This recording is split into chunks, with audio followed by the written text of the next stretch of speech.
we are ready to do the second half of our day 2 here. We've got our little butterfly and our eye. They are appliqued in place with those matching stitches. You know what? I love them so much. There's a good chance I will go back and change these because I think they're going to drive me berserk. We are going to now do the bullion knot stitches around this guy. So you ready to learn bullion knots? Well, we have a slight detour first. The thread that we're going to use is this one. But when you got it on a hank that looked something like this. These hanks are a nest or a bird's nest waiting to be tangled. So the first thing you want to do is take all of the thread off, and I've obviously done it with my pink one already, so I'm going to show you with this one. You can kind of loop between your fingers and try and pull this one out, but I find it easier to just tear it right there, and then this part will go flop over. Now what I have there is now your new friendly bracelet. See how you wear it around your wrist like this? And I think it's best to wind them on a shape where you don't have to get kinks. Now that doesn't mean, it's kind of funny to hear me say that, given that earlier today when I could not find my thread winders like this, I wound 2 of them on here. But the whole idea behind this is then it doesn't leave kinks in it, so you don't get folds in your thread, which most of the stitches, that's not a big deal, but sometimes when you're doing a stitch and you don't want that little dent in it. So find the end of it, slip that over your wrist. These are the seconds or the fails. So that's why they have the big black line on them. Yours won't look like that because you get good ones. But somewhere around them, usually by Eleanor the sheep's head, there's a slit in it. So go ahead and put your thread through the slit so that you can start. And then if you will hold them every other, so I want a thumb on this one. I'm going to put my pointer finger on that one. Nothing in between here. And my hands are not large enough for me to put my 3rd finger there. So my 3rd finger just lays down here and sticks his nose out.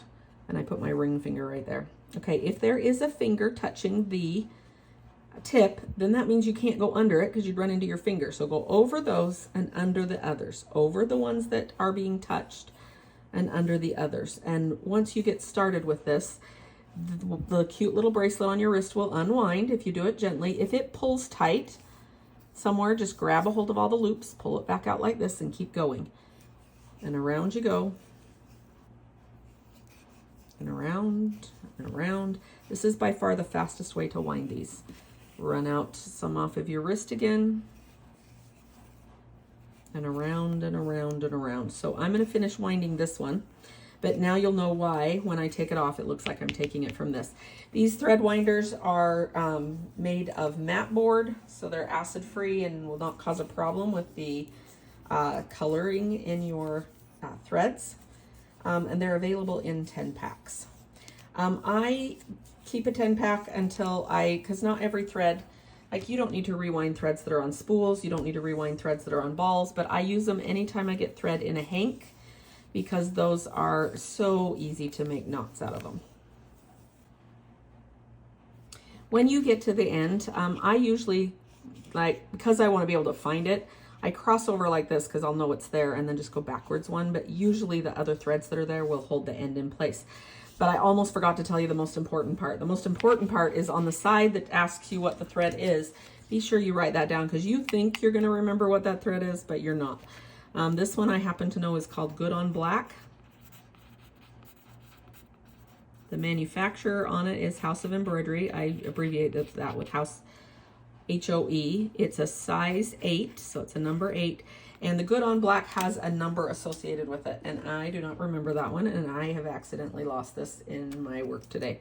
So what I would demonstrate is this one is number 5A. House of Embroideries have a number and a letter. So this one is 5A, and it's called Blue Gum. It's a size 3, so it gets a number 3 for the size. And again, it is House of Embroidery. You can write neatly on the little stickers that are on there. You can write wherever you want, but keep track of what it is because you won't be able to remember it later. And it's sometimes hard to choose because they are hand dyed. There's a little bit of dye lot changes between the spools, or between the hanks, so it might confuse you.